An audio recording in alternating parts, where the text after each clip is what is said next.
Alright, Mapsat, ito. Handa nang tumulong si General Torre sa pag-aresto kay Bato. NBI, bukas sa tulong ni Torre. Lakata. Actually, napag-usapan. Sige, pakinggan natin itong version ni Attorney Enzo Recto. Mukhang tutulong talaga itong si General Torre, Mapsat, no? Alam naman natin si General Torre.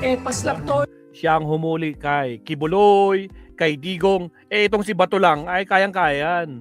Diyos ko po, Rudy. Enzo Recto, kalaban ang katiwalian at kasinungalingan, Emily Basog, kakampi sa katotohanan at kabutihan. Ang isang magandang balita dito, Yun. ito si retired General Torre na ngayon ay nasa MMDA,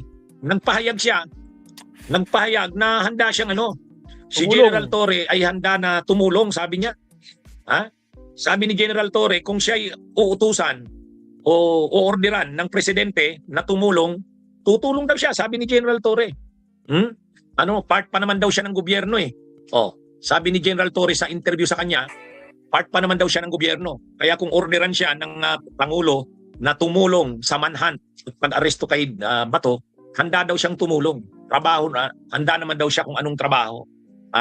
Bagamat natatawa si retired General Torre kasi sabi niya, trabaho niya na yun, pwede naman daw kasi pag tumago si Bato sa estero, sa kalsada, o pag nagtago daw, aaresto niya. Kasi MMDA na siya ngayon. MMDA. As former PNP chief, sir. Buti na lang, general manager na.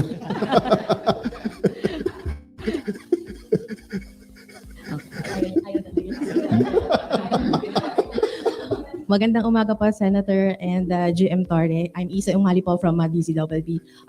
Sorry po, sususugan ko yung question ni Tina. Kayo po, alam po namin na maganda po ang trabaho ninyo ngayon sa MMDA. Pero may clamor po kasi sa social media na kunin kayo ang inyong serbisyo para tulungan daw po ang ating authorities na maaresto po si Senator Bato de la Rosa. Your thoughts po about this, sir? Part pa rin naman ako ng gobyerno eh. Kaya sa manhunt, in terms of manhunt, pwede talaga kami sumali. Binabantayan namin, mali mo, nagtago sa landfill, nagtago sa estero, nagtago nandiyan sa kalsada. Ayan, pwede nyo kami maasahan dyan. Di ba? Pero sa ibang mga areas, na may iba namang mga Office of Primary Responsibility, sila naman trabaho kasi whole of government approach nga eh. Yeah, General, just to follow up, para tumbukin natin. Go, go, go. Para tumbukin natin. Go, Senator. If you're given a special assignment by the President, to help in the manhunt, do you have a choice to accept or do you have a choice to? Pag presidente ng utusan, automatic no choice, di ba? Pero ito nga ang bottom line dyan. Ang pagtingin ko dyan sa mga bagay na yan kasi institutional yan eh. It's not about a person. It's not about me. It's not about Senator Bato. It is about a process. It is about a system. It is about a law. And it is about a job na desisyonan mo na lang personally kung ikaw inutusan whether you do it or not. Kasi maliwanag naman, ito na, naglabasan na ang mga desisyon ng mga abogado na talagang overwhelmingly at saka yung mga otoridad na mismo nagsasabi, legal ang warrant, pwede nyo i-implement yan. At yan ay sa tingin ko, we have to respect the process, let the systems work because police as a law enforcement, hindi po pwedeng mamili ka kung alin ang i-implement mo, alin ang hindi. Because at the end of the day, the job of the police is not to judge the case, but to implement the processes, and in this case, the warrant. So they have to do it, protect the process, let it roll in its natural course, and most especially, protect the institution because ultimately, it is in the thing that we protect here at ang foremost consideration na dapat nating maproteksyonan ay ang interes ng bansa. Pero, malaki naman talaga magiging tulong ni Torre dyan.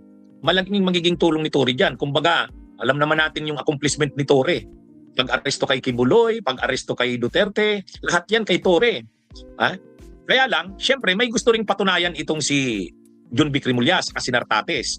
Gusto nilang patunayan din syempre na kung ano yung kaya ni Torre, kaya rin nila.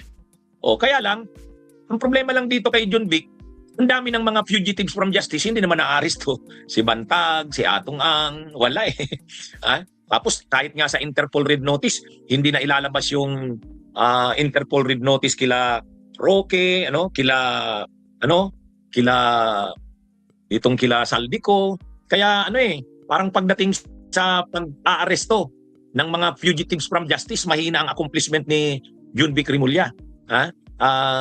Kaya ewan lang natin kung magiging maganda na si itong si Torre ay tumulong sa PNP. Kasi lagi na siyempre hindi maganda ang magiging pagtanggap niya ng PNP. Ni Junvic Rimulya, ni Nartates. Kasi ay di ba ang pinaghihinalaan nga noon, pinag-initan ni Junvic Rimulya si Torre. Kaya ito nasibak sa pagiging PNP chief. Hindi pa naman nagtatagal sa PNP chief si si Torre noon, pero bigla nasibak, pinalitan ni Nartates.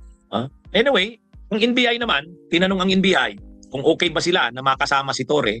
Sabi ni Director Matibag, okay lang sa kanila. Actually talaga dito, dapat magtulungan na ang lahat ng ahensya. Kasi hindi naman madali itong mission na arestuhin si Bato. Hindi talaga madali yan. Si Torre magiging malaking tulong, kaya lang tatanggapin ba ng PNP ang tulong ni Torre? Kasi nga hindi in good terms si Torre kila Nartates at saka kay Junvic Rimulya. Alam naman natin na unceremoniously sinibak si Torre sa PNP. At ang may kagagawan noon ay si Junvic. Ang ipinalit sa kanya ay si Nartates. Kaya bagamat sabi ni Torre handa siyang tumulong para maaresto si Bato, pero syempre pagdating sa PNP hindi ganun magiging welcome yan. Baka mas maging problema pa. Bagamat sa NBI, sabi ni Director Matibag, sa kanila okay lang na tumulong si Torre. Kaya yan mga kabunyog. Work is a pain in the apps. My files are in this app. My chat's in this app. Pero naman yan, malaking tulong talaga yan si Torre. Pero sa parte naman ni Junvic, sa Nartates, magiging insulto sa kanila yan. Kaya hindi sila magiging receptive yan sa idea na yan.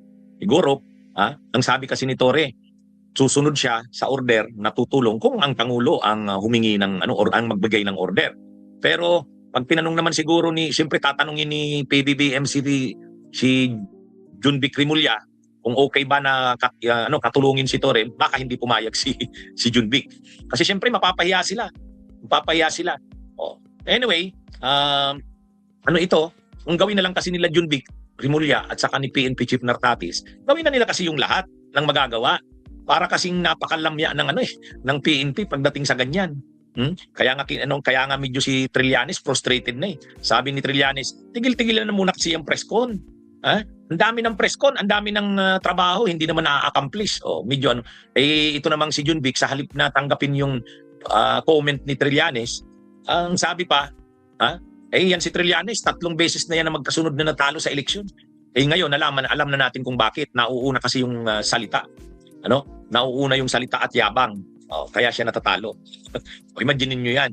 Ibig sabihin, pinupuna siya, hindi tumatanggap ng puna si Junvic, nang may personal pa. Yun ang problema dito kay Junvic. Anyway, sana magtagumpay ang mga autoridad sa paghanap at pag-aresto kay Bato de la Rosa. Bunyog, halikan na kasama ka. Bunyog, kapag buklod ay may pag-asa. Luzon, Visayas, Mindanao, isa ang pananaw. Sa bagong Pilipinas ang bunyog isisigaw. Bunyog, bunyog, bunyog.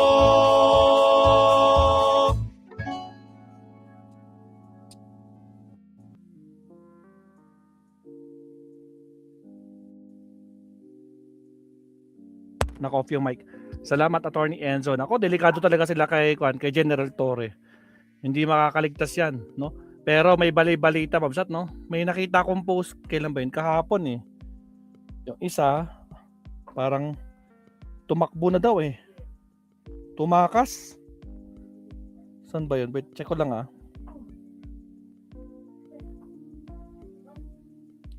Parang tumakas daw, eh. Ito, ipakita ko sa inyo, Pakita ko saklit.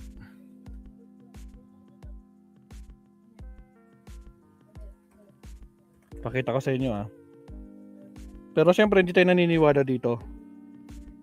Yan. Ito. Pakita ko lang saglit, Mabsat.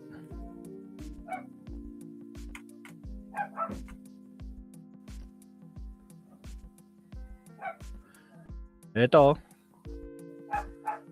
the New York bombshell daw, 23 hours ago, nabulaga ang mga tutang dayuhan. Bakit ang pagpunta ni Senator Bato sa Amerika ay ang pinal na pako sa kabaong ng ICC? Ang paglabas ng mga larawan na sa Sara Duterte supporter SDS New York Facebook page ay isang dambuhalang sampal sa mukha ng PNP Chief General Mernicio Nartates Jr. sa buong pamumunuan at sa buong kamumunan ng DOJ, habang pilit nilang ginagawang lahat ng panggigipit daw sa ilalim ng kanilang silent martial law sa Pilipinas. Ipinakita ni General Bato sa buong mundo kung gaano kawalang bisa ang ICC warrant. Himayin natin ang tatlong pinakamatinding katotohanan. O, ito, mabsa to. O, yan daw, o. Nasa airport. AA ba to? Oh, our guest for tomorrow's event, none other than Senator Ronald Bato de la Rosa. He was picked up by retired General Edgar Gariba, our board of directors. Senator Bato, you are free to roam around here. International Criminal Court, here is just a brothel. Tulog-gulong, oh. Oh, so ito chismis lang. Di natin alam kung totoong talaga nandyan siya sa New York, no? New York bombshell daw eh. No? So anyway, ang realidad sa New York, May 23, kahapon, malayang naglalakad si Senator Bato de la Rosa sa United States bilang formal ng guest sa Filipino-American Organization. Sinalubong ng isang retratadong general na si General Cariba at may buong proteksyon at mga tapat na taga-suporta. Oh, ito, malay natin kung totoo. Kapapost lang nila to 23 hours ago. So kahapon nangyari daw. Malay natin. O siya, next topic tayo. Last topic tayo. Here we go.